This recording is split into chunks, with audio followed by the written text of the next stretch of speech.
अब तक आपने पढ़ा। निशा के कॉलेज का छात्र विवेक निशा को काफ़ी परेशान कर रहा है। निशा और कीर्ति के परिवार वाले वैष्णो देवी के दर्शन के लिए जाते हैं। निशा ज़रूरी लेक्चर के कारण नहीं जाती है। विवेक उस दिन निशा को परेशान करता है। वह घर आ जाती है। वह काफ़ी डरी हुई है। तभी उसे एहसास होता है कि उसके घर में कोई है। वह आत्मरक्षा के लिए उस पर वार करने जाती है। अब आगे निशा जैसे ही अपने कमरे से निकलकर उस शख्स को खोजती है ताकि वह उस पर वार कर सके, तभी कोई उसका डंडा खींचकर उसका हाथ पीछे से पकड़ लेता है। लाइट्स ऑफ होने के कारण निशा उसे देख नहीं पाती। वह आंखें बंद करके बेतहाशा चिल्लाना शुरू कर देती है। तभी कोई अपने हाथों से उसका मुंह दबाता है। वह डर के मारे पसीने पसीने हो चुकी है। अचानक वह हाथ उसके मुंह से हटता है और लाइट जलती है। फिर भी निशा की आंखें डर के मारे बंद हैं। तभी कोई कहता है, तुम डरती भी हो झांसी की रानी? ये तो मुझे पता ही नहीं था। निशा अपनी आंखें खोलती है। वह सामने मानव को खड़ा देखती है। निशा जाकर मानव के सीने से लगकर रोने लगती है। मानव, सॉरी निशा, मेरा तुम्हें डराने का इरादा नहीं था। वो तो डैड के मोबाइल से आंटी ने रिक्वेस्ट किया कि तुम अकेली हो घर पर। एक बार देखाऊं कि सब ठीक है। मैंने तुम्हें कॉल भी किया था पर शायद नेटवर्क प्रॉब्लम के कारण तुम्हारी आवाज़ नहीं आ रही थी। फिर तुमने अपना फ़ोन भी स्विच ऑफ कर दिया। फिर मैंने डोरबेल भी बजाया पर तुमने दरवाज़ा नहीं खोला, इसलिए ऐसे आना पड़ा। सॉरी, मुझे नहीं पता था कि तुम इतना डर जाओगी। निशा को अब एहसास हुआ कि वो अब भी मानव के सीने से लगी हुई है। वो उससे अलग होती है। मानव देखता है कि निशा की आंखों में अभी भी आंसू हैं। वो उसके आंसुओं को पोंछता है। मानव, सॉरी निशा, पर तुम तो डरपोक नहीं हो। तुम तो सच में झांसी की रानी हो। निकल गई डंडा लेकर। वो तो मेरा पुराना एक्सपीरियंस था जो मैं बच गया था, नहीं तो आज तो मेरा राम नाम सत्य था। वह हंसते हुए माहौल को हल्का बनाने के लिए कहता है, पर निशा अभी भी मौन है। मानव समझ जाता है कि कोई टेंशन की बात है।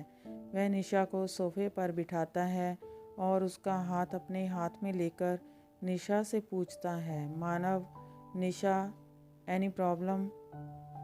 What's wrong with you? Nisha अपने आंसुओं को रोकते हुए ना में सिर हिलाती है। Manav, please Nisha, you are very brave girl.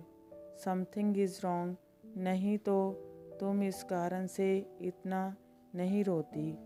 Tell me what happen. Nisha, no nothing. Nisha उसे सब दिल खोल के बताना चाहती थी पर किस हक से बताए।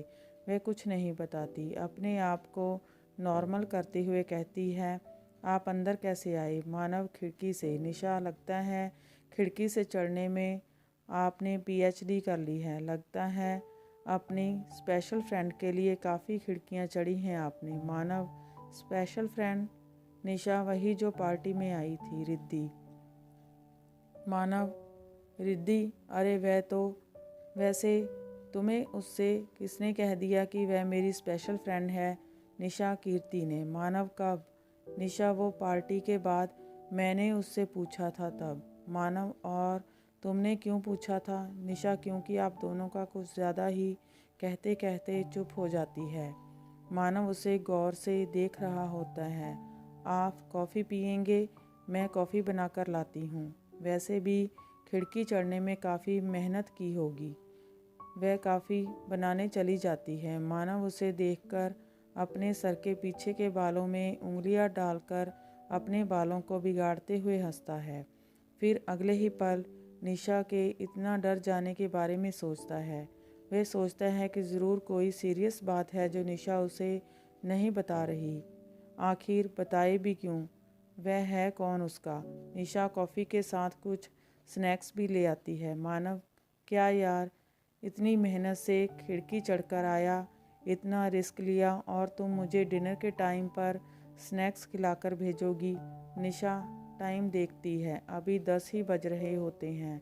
निशा, ओ सॉरी, आप कॉफ़ी और स्नैक्स लीजिए, मैं डिनर की तैयारी करती हूँ। मानव, अरे इतना परेशान मत हो, तुमने जो अपने लिए बनाया है उसी में शेयर कर लेंगे। निशा, वो मैंने कुछ नहीं बनाया। मानव, नो प्रॉब्लम, अभी 10 ही बजे हैं, तुम कॉफ़ी पीकर तैयार हो जाओ, हम डिनर के लिए चलते हैं। निशा बड़बड़ाते हुए, नहीं नहीं, वो जाने को तो चाहती है।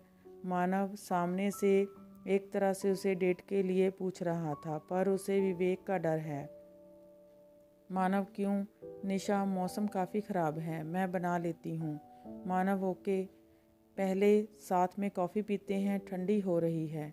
कॉफ़ी पीने के बाद निशा खाना बनाने जाती है।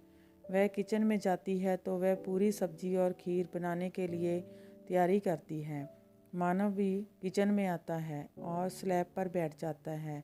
वह निशा से पूछता है कि वह शायद उसकी कोई मदद कर सके। निशा कहती है कुछ नहीं, तो भी वह उसकी सब्जी काटने पर मदद करता है और कहता है सब्जी मैं बना लूँगा। निशा उससे पूछती है कि आपको खाना बनाना आता है? इस पर वह कहता है कि हॉस्टल लाइफ सब कुछ सिखा देती है। वह दोनों मिलकर खाना बनाते हैं और फिर साथ में खाना खाते हैं। डिनर के बाद मानव जाने लगता है और निशा उसे रुकने के लिए कहती है। वह कहती है कि प्लीज़ वह साहिल के रूम में रुक जाए, उसके घर की चाबी भी नहीं है, उसका इस टाइम कॉलेज जाना सही नहीं है। मानव के पास चाबी होती है, फिर भी वह निशा के लिए रुक जाता है। डिनर के बाद दोनों थोड़ी देर बात करने के बाद सोने चले जाते हैं। निशा अब शांति से सो जाती है। सुबह निशा लेट उठती है। जब उसकी आंख खुलती है तब 9 बज चुके होते हैं। वह सोचती है कि मानव को तो उसने कॉफ़ी भी नहीं दी। वह जल्दी से उठ रेडी होकर अपनी बालकनी में कपड़े डालने जाती है। मानव अपनी बालकनी में कॉफ़ी का मग पकड़े आँखों से ही उसे गुड मॉर्निंग विश करता है। वह काफ़ी सरप्राइज़ हो जाती है। फिर वह उसे आँखों से इशारा करती है कि फिर खिड़की से अंदर गए तो वह हंसता है और हाथों से कॉल उठाने बोलता है। निशा जल्दी से अपने कमरे में जाती है तो देखती है कि रात वाले नंबर से कॉल आ रहा है। वह कॉल उठाती है। निशा, हेलो। दूसरी तरफ मानव होता है। मानव, हेलो, गुड मॉर्निंग, व्हाट्सअप। निशा, गुड मॉर्निंग, अब कब चले गए? फिर खिड़की से चढ़े क्या? मानव, सुबह 4 बजे। नहीं, घर की चाबी थी मेरे पास। निशा, फिर जब मैंने रात में कहा कि आपके पास चाबी भी नहीं है। मानव, मैंने इसलिए नहीं बताया क्योंकि तुम रात में काफ़ी डरी हुई थी, और सवेरे जल्दी इसलिए आ गया क्योंकि मोहल्ले की औरतों को बात करने का मौका नहीं देना चाहता था। और हाँ, शायद तुम्हारा तीसरा सवाल होगा, आते वक्त मुझे जगाया क्यों नहीं? वह इसलिए क्योंकि तुम काफ़ी लेट सोई थी और काफ़ी गहरी नींद में आराम से सो रही थी। और कुछ? निशा, नहीं। मानव, कॉलेज जाओगी? निशा, हाँ। मानव, अरे हाँ। निशा, एक बात पूछूं? निशा, हाँ। मानव, तुम्हारी स्कूटी नहीं दिख रही। निशा, वो ख़राब हो गई तो कॉलेज में ही है। मानव, तो मैं तुम्हें छोड़ दूँ कॉलेज? निशा, ओके। वह निशा को कॉलेज छोड़ता है और उसे बोलता है कि शाम को वो लेने भी आएगा। फिर मैकेनिक को बुलाकर उसका स्कूटी गैरेज भिजवा देता है। निशा उसके इतना केयर करने पर काफ़ी खुश होती है, पर विवेक का एक दोस्त ये सब देखता है और वह विवेक को बता देता है। विवेक गुस्से से लाल हो जाता है। वह उस लड़के को निशा पर नज़र रखने के लिए कहता है। इस कहानी का यह भाग यहीं समाप्त होता है। अगर आप जानना चाहते हैं कहानी में आगे क्या हुआ तो इस कहानी का अगला भाग देखना ना भूलें।